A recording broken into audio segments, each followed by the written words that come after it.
Hey Lash Hotties, long time no Lash. You already know what is going on. You feel me? Let's get right into it. I'm gonna get to washing these lashes because I'm gonna give my girl an infill. Okay? Let me know in the comments, what's your policy on infills? I want to hear them because everybody's is different. You feel me? I personally used to do you need to have 75% of lashes or more, but honestly, the more I got my loyal clients and stuff, I just fit them in when I could fit them in, and I work with what they have. I work with their retention they have, and I usually set aside like an hour and a half for infills. I recommend my clients get infills every 2 to 3 weeks, and I allow them to get 3 infills in between each full set. And I know that was a debate with the girlies too, but I'm going in with my Money Shower shampoo. You already know the deal.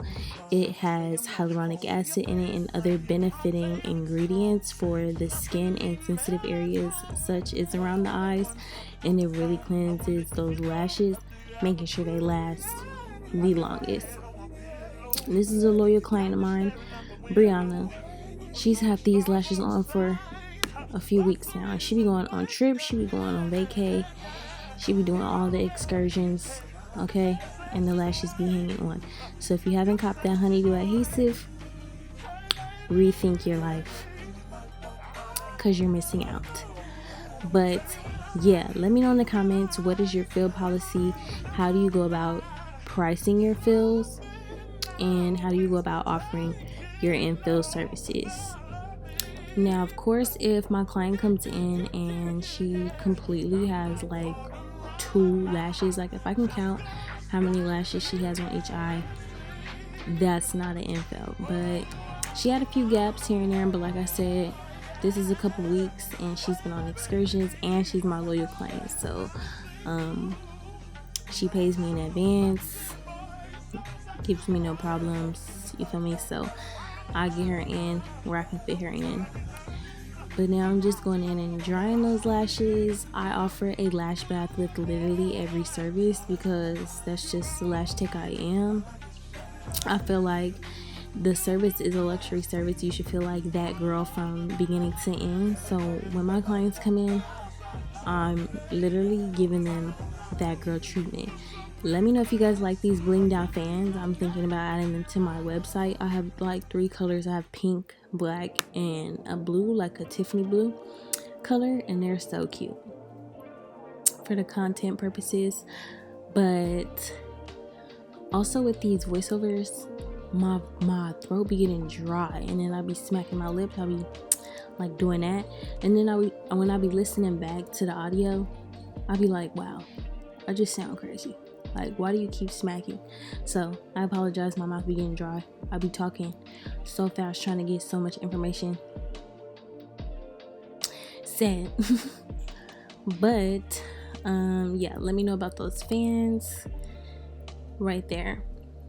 Okay, so now I'm going in with my silicone tape.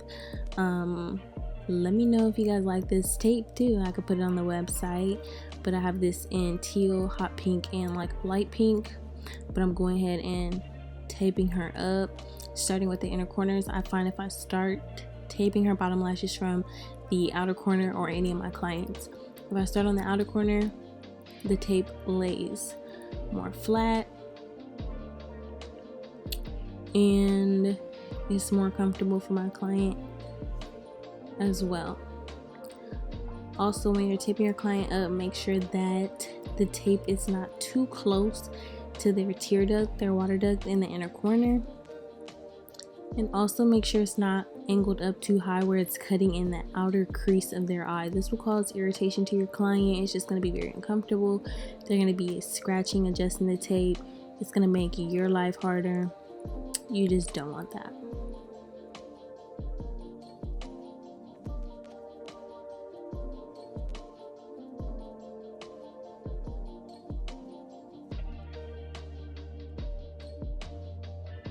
And right here, I'm just adding some more tape where I feel like I needed it for my perspective, my view.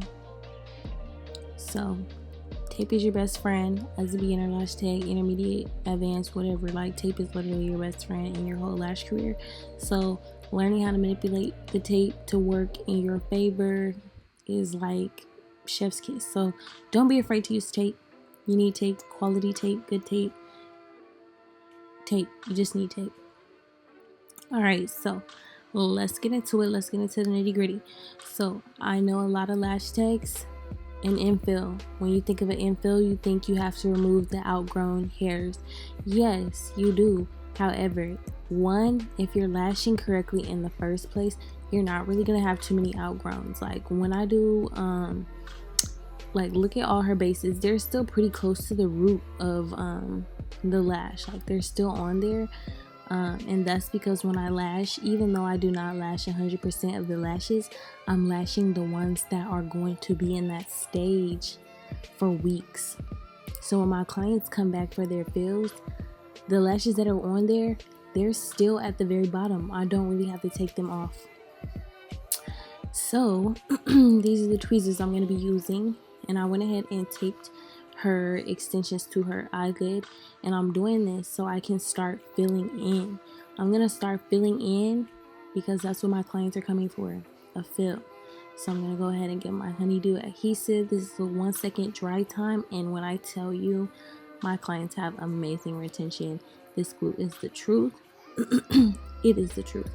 And of course, fan favorite, the peach primer. Everybody loves it. It's so sweet, it's so good, it smells so good, it makes the lashes last forever and ever and ever. I love it so much. Go ahead and cop it. But my clients are paying for a fill. They want a fill, so I'm gonna spend majority of my time doing exactly that, filling in their lashes. So I do not start by removing outgrown lashes, because sometimes we can get caught up on one outgrown lash that just won't budge, it won't come off, and now we're like rushing to fill in our clients' lashes. So this way, I'm gonna start doing the filling as much as I can, and then at the end we'll double back and take out any lashes that may be outgrown. Also, when it comes to the lashes that we take off, the outgrown lashes, those need a break. You don't really want to put new lashes on those anyway. You want to let them breathe and kind of grow out some more to be healthy and strong for their next fill, so you can put new lashes on them. So that's why I also save taking off the outgrown lashes for the very end. But as you can see, I'm going in right now with my 45-degree isolation tweezer. I use my pinky on my working hand to help me isolate, and I'm going in and really wrapping those fans around her natural lashes. These tweezers are amazing. I've tried other tweezers, but I love my vendor, and my vendor loves me, and my tweezers eat down. Okay, look at that. Boom. And the glue is like magnetic. Literally, you just hover over the lash, it just sticks right to it. What was she squeezing her eyes for? No, I'm kidding. She be sleeping and squeezing her eyes a little bit, but it's okay because that's my dog, you feel me? And I got a really steady hand. You feel me? Because my hand is resting on her forehead. So make sure when you are lashing, your hand is resting down. Your wrist should be rested. They should be in line with your arm. It should be resting down. And look at that pinky action again. Using that isolation tweezer, got that single lash, and boom, placed it right on there. Press it up, push it down. Make sure it's really on the lash. Make sure it's wrapped around there. It's snug. It's not moving. Do some tugs on it, because this is what's going to give you really great retention. Taking your time and really isolating every single lash, understanding the stages and the cycles of hair growth. So when you are lashing, you're going in for those particular lashes so your sets can last longer. That's what really will set you apart as a lash artist and make you a better lash artist, is you understanding the real science behind lashing, for real. Like, some girls, they get in the industry and yes, you can make nice sets, but the quality is not good because your knowledge is not up to par. You feel me? Like, invest in your knowledge, girl. Like, come on, step your game up. Step your game up. I don't know what length I did on the bottom. I think I did this length, 13 millimeters BB curl. She has pretty deep set eyes, so we always use a stronger curl to help her eyes pop out a little bit more, but not overpower her facial structure. If you like this video so far, go ahead and leave me a thumbs up and hit that subscribe button. Drop a comment down below. Let me know you're tuned in. Let me know. Because, yeah, your girl is really getting to work. I'm really on vacation right now, but I'm making this video because I need to make more videos. So the content is just rolling out. We're on a roll right now, okay? Anything I do to one eye, I always do to the other. And right now I'm just bouncing back and forth with this bottom layer. Remember what I told you about the bottom layer? If you don't know, you need to go watch my other videos, because if you watch my videos, you know what I say about that bottom layer. And if you don't know what I'm talking about when it comes to bottom layer, you need to learn how to lash in layers. And if you need to learn how to lash in layers, you need to go ahead and cop the Dripped Pro Lash Styling and Mapping ebook on my website today, and it's going to explain everything you need to know about how I lash, the system and how I lash, lashing in layers, working with layers, curls, diameters, all that stuff. So go ahead and cop that ebook. It'll be very helpful for you, and it will up your lash game 100%. I can guarantee you now, baby, you'll be the hottest lash tech in your city. Okay, so I'm just going through, making sure my isolation is on point, bouncing back and forth between both eyes. Sorry, this angle is a little wonky, but you see my working hand was even resting on the bridge of her nose to give my hand stability, and I wasn't shaking. Does it look like I'm shaking to you? Do you see my hands? Are they shaking? They're not shaking. Exactly. They isolated now. See, using that pinky. I usually get stiletto nails, but I got these duckies. I got these long duckies, and they were a little difficult, but I did have my tech make my pinky like lipstick shape, so the end was pointy and I was still able to do what I need to do. But you see that lash just going right on there. Push it down a little bit, make sure it's not moving. Move those other lashes out the way, make sure everything's separated, no stickies. I'm not gonna have no issues with that at the end. It's gonna save me so much time. But literally, I spend the first hour and 15 minutes putting on as many fans as I can to get my clients set, back, full, and fluffy how they want it to be. Within my 4 years of lashing, I've tried a bunch of different pricing options when it comes to my fills. I've tried having all my fills set at one certain price. I've also have priced my fills depending on the week, so like a 1 week fill, 2 week fill, 3 week fill. I usually don't go past 3 weeks for a fill. And then I've tried like mini fills, touch-ups, different things like that. Let me know what you guys prefer, what you guys are currently using, but I do think I prefer having my full sets at one price and my fills at one price, and that's that.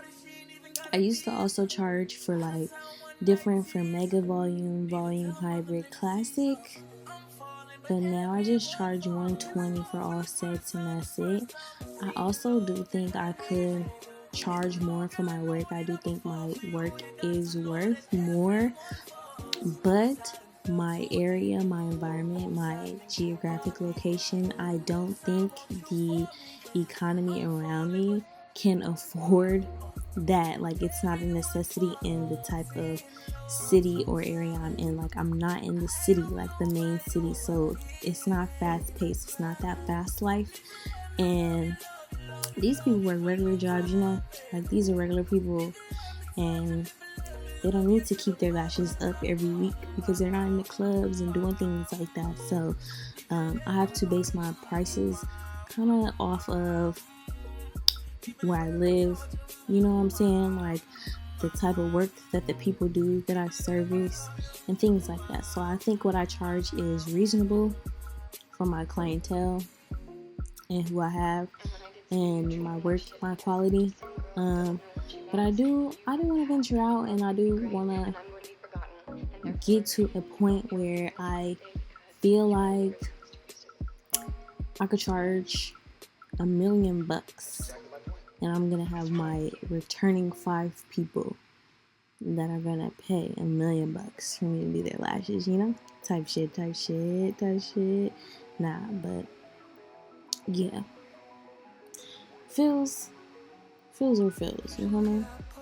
But I do think lashes is just different than nails. Like we don't be beefing with nail techs. The nail techs be trying to make our job seem like it's not as much. Like we don't have as many supplies we need to buy. But like, girl, this is sped up, and this video is 19 minutes. And I've been over here isolating each single lash, doing the same repeated movements, tiny movements with my hands. I'm gonna get arthritis. I already have arthritis. I'm like about to be 25. I've just turned 24. Talking about I'm about to be 24. I just turned 24, and literally I feel like I have carpal tunnel arthritis. Everything in my fingers, knuckles, wrists, everything. This tape was crazy. I don't know why I did that, but I was really struggling with that tape. It was stickier than I thought. But now I'm just readjusting the tape so I can do the same process with the hairs that are now left over that are peeking out from underneath the tape, and most of them are like towards the inner corner.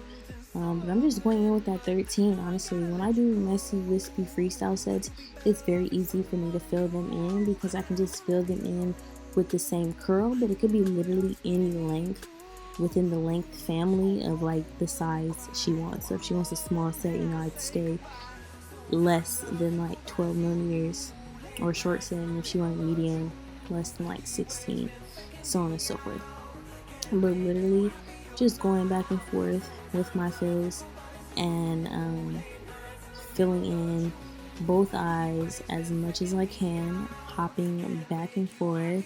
Look at that pinky, how I used it to press up on her eyebrow to slightly lift her lid so I can place the fan on there. Y'all, you need to sign up for one of my classes or one of my workshops, because the things that I can teach you, the slight things that will just enhance your technique and make things easier for you and like faster and efficient, definitely look into it. I'm ready to start traveling again, teaching my one-on-ones. I love doing the one-on-ones last year, all the different states I went to. I'm out of school now, so I really have more information to give.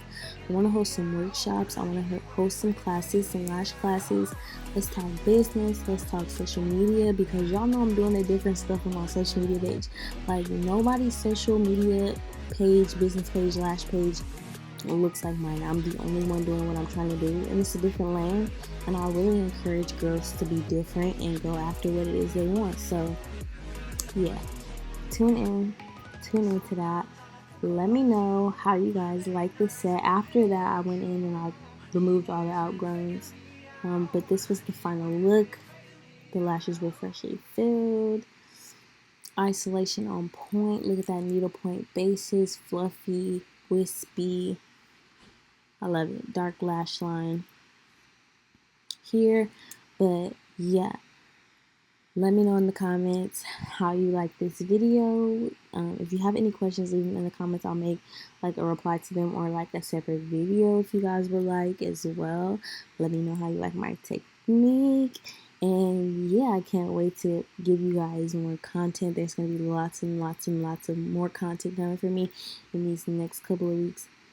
And yep, subscribe and stay tuned for more. Thanks for watching.